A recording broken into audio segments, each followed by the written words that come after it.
uJesu Kristu uyinkosi. Ngiyabingelela egameni likaJesu Kristu inkosi.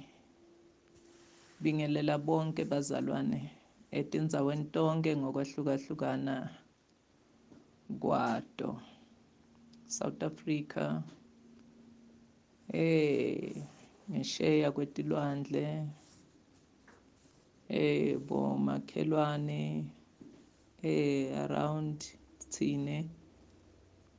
Kodwa-ke sonke singema-Afrika. Ngiyabingelela bazalwane, bingelela umtimba waJesu Kristu inkosi yethu. Bazalwane, kunebufakazi la buvakala bubulinyana bona bungavakali kahle, kodwa asengibundlulise ebandleni likaKristu Jesu noma kuwo umtimba waKristu Jesu. Ngibe nenkinga ekhaya kami, kunenja yomyeni wami layithola isengumdlwane. Letinja betitinzathu watikhulisa-ke, tathi tisakhula kwafa mibili imidlwane, kwasala umdlwane lo wodwa. Seyikhulile yaqala yadla tinkukhu tami. Ngiyikwatele njalo nje lenja. Hhayi yona ayinandzaba ukuthi mina ngikwatile futhi ayingiboni. Yona nje iyayiqhubeka idla uma nayifuna ukuthi idle. Uma ngingaphosisi njalo ngeliviki yayidla inkukhu. Sho ukuthi kanye ngeliviki yayidla inkukhu lenja.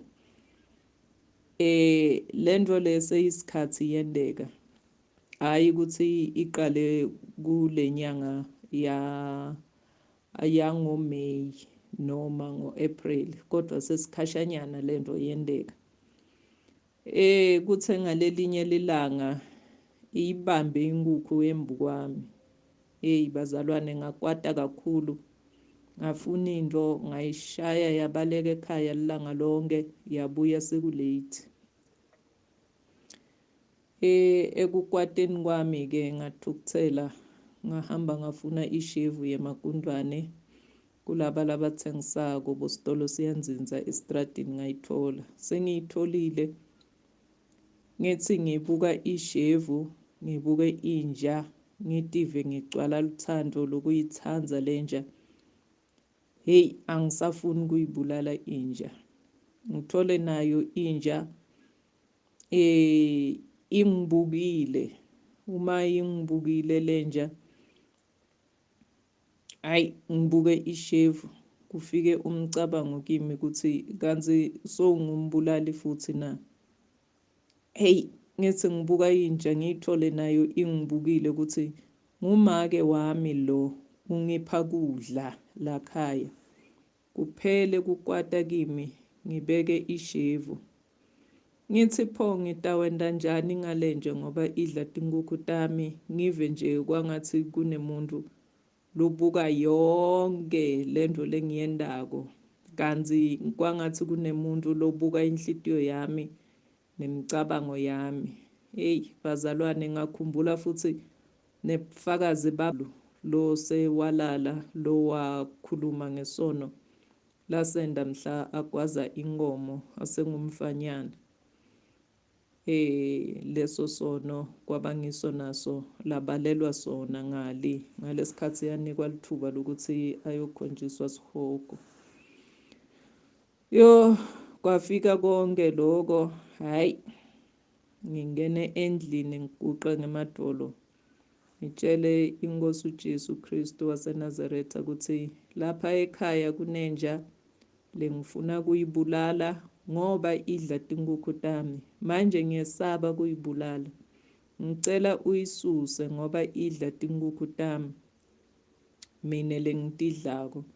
Inja angiyidli mina.